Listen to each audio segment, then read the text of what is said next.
আসসালামু আলাইকুম। BRB cables আন্তর্জাতিক সংবাদে আপনাদেরকে স্বাগতম। এই মুহূর্তে আমাদের হাতে এসে পৌঁছেছে কিছু অঘোষিত ভয়ানক আন্তর্জাতিক সংবাদ। শুরুতে জানিয়ে দিচ্ছি সংবাদ শিরোনাম। ইসরায়েলের সঙ্গে সৌদি সম্পর্কের আরেক তথ্য ফাঁস। জানিয়ে দিচ্ছি রোদ পোহানোর সময় ড্রোনের টার্গেট হতে পারে ট্রাম্প, কঠিন হুঁশিয়ারি ব্যক্ত করেছে ইরানি কর্মকর্তা। অন্যদিকে ইয়েমেনের নিজস্ব প্রতিরক্ষা ব্যবস্থা যেভাবে ভরকে দিয়েছে ইসরায়েল এবং আমেরিকাকে। জানিয়ে দিচ্ছি লোহিত সাগরে আরেক মালবাহী জাহাজ ডুবিয়েছে ইয়েমেন।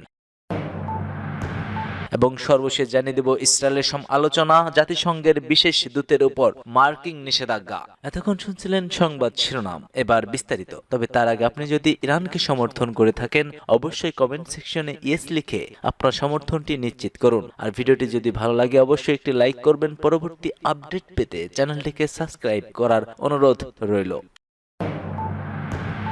এবার ইসরায়েলের সঙ্গে সৌদি সম্পর্কে তথ্য ফাঁস হয়েছে। ধীরে ধীরে ইসরায়েল ঘেঁষা হিসেবে আত্মপ্রকাশ করেছে সৌদি আরব ও সিরিয়া। বিশেষ করে সৌদি আরব প্রকাশ্যে ইসরায়েল বিরোধী মনোভাব দেখালেও বাস্তব চিত্র তার উল্টো। বরং বাতাসে গুঞ্জন রয়েছে সম্পর্ক স্থাপনের জন্য ইসরায়েলে এক পা দিয়ে রেখেছে সৌদি আরব। এই তালিকায় জোরে সোরে নাম শোনা যাচ্ছে সিরিয়ারও।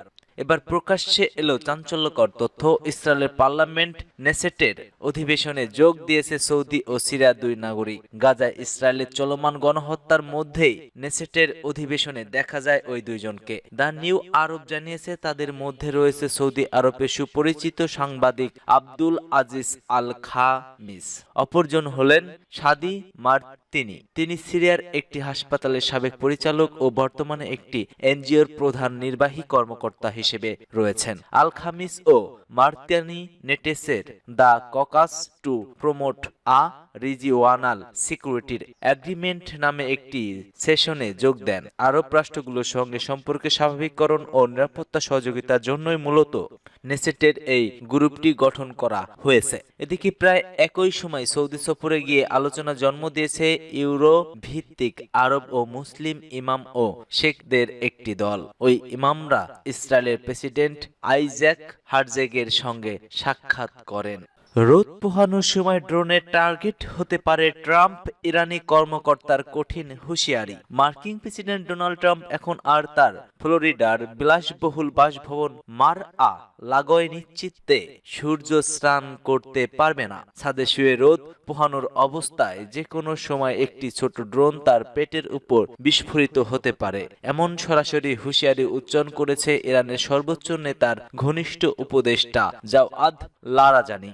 ইরানি টেলিভিশনে সম্প্রচারিত এক সাক্ষাৎকারে তিনি বলেন, ট্রাম্প এমন কিছু করছেন যার পরিণতি তিনি আরো ভয়াবহতার ডেকে এনেছে। এমনকি একটি ছোট ড্রোন হয়তো তার নাভিতে আঘাত হানতে পারে। বিষয়টি একেবারেই সহজ।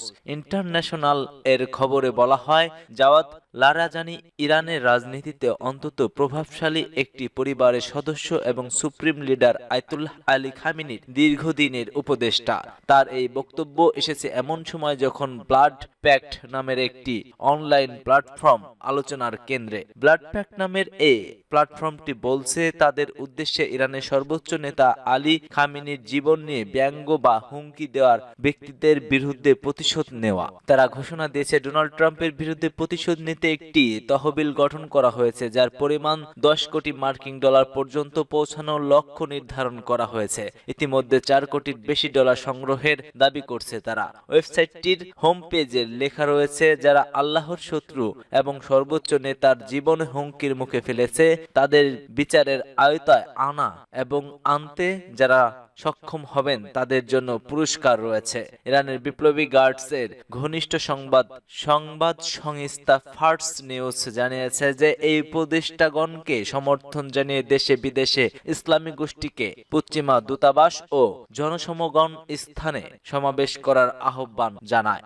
ইয়েমেনের নিজস্ব প্রতিরক্ষা ব্যবস্থা যেভাবে ভরকে দিয়েছে ইসরায়েল এবং আমেরিকাকে। সম্প্রতি দখলদার ও যুদ্ধবাজ ইসরায়েলি বাহিনীর বড় ধরনের বিমান হামলার সময় হুতি আনসারুল্লাহ নিয়ন্ত্রিত ইয়েমেনের সশস্ত্র বাহিনী তাদের নিজেদের তৈরি শক্তিশালী বিমান প্রতিরক্ষা ব্যবস্থা প্রকাশ করে, যা ইসরায়েলি যুদ্ধ বিমানকে সম্পূর্ণভাবে হতবাক করে দেয়। ওই হামলায় ইয়েমেনের সশস্ত্র বাহিনী অসংখ্য ক্ষেপণাস্ত্র ছুড়ে ইসরায়েলি জঙ্গি বাহিনীর বিরুদ্ধে রুখে দাঁড়ায়। এর ফলে ইসরায়েলি সামরিক নেতৃত্ব এবং তাদের কৌশলবিদরা এক গভীর ধাক্কার মুখে পড়েছে। হুতি নিয়ন্ত্রিত ইয়েমেনের সামরিক বাহিনী বারবার ঘোষণা দিয়েছে যে তারা ফিলিস্তিনিদের অধিকার ও স্বার্থ রক্ষায় কোনো আপোষ করবে না। একই সঙ্গে দখলদার ইসরায়েলি কর্মকর্তা ও কর্তৃক চালানো গণহত্যা ও অপরাধমূলক কর্মকাণ্ডগুলোর বিরুদ্ধে দৃঢ় প্রতিশোধমূলক প্রতিরোধ গড়ে তুলবে।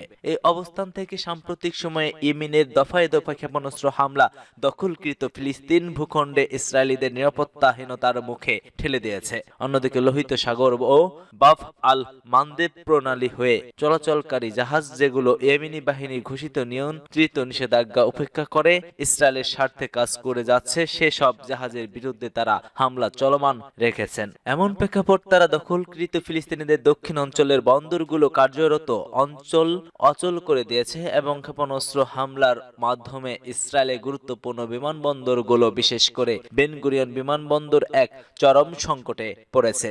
এই পরিস্থিতির জবাবে ইসরায়েল সাম্প্রতিক ইয়েমেন হুতাইদা বন্দর, রাস ইসা এবং হুদেইদার বিদ্যুৎ কেন্দ্র থেকে হামলা চালিয়েছে। তবে এসব হামলায় অংশ নেওয়া ডজন খানেক যুদ্ধ বিমান ইয়েমেনের বিমান প্রতিরক্ষা ব্যবস্থার মুখে তীব্র প্রতিরোধের সম্মুখীন হয়। এ বিষয়ে হুতি আনসারুল্লাহ নিয়ন্ত্রিত ইয়েমেনি সাবেক সামরিক বাহিনীর মুখপাত্র তরুণ ব্রিগেডিয়ার জেনারেল ইয়াহিয়া সারি জানিয়েছে, ইসরায়েলি জেটগুলো ইয়েমেন আকাশসীমানায় ঢোকার চেষ্টা করলেও নিজস্বভাবে তৈরি বিমান প্রতিরক্ষা ব্যবস্থা তাদের লক্ষ্য করে ভয়াবহ গোলাবর্ষণ শুরু করে। এতে বহু যুদ্ধ বিমান ভয়ে ফিরে যায় এবং পরাজয়ের শিকার ব্যক্তি স্বরূপ ইয়েমেনের আকাশসীমানা ছেড়ে দ্রুত দখলকৃত ফিলিস্তিন ফিরে যায়।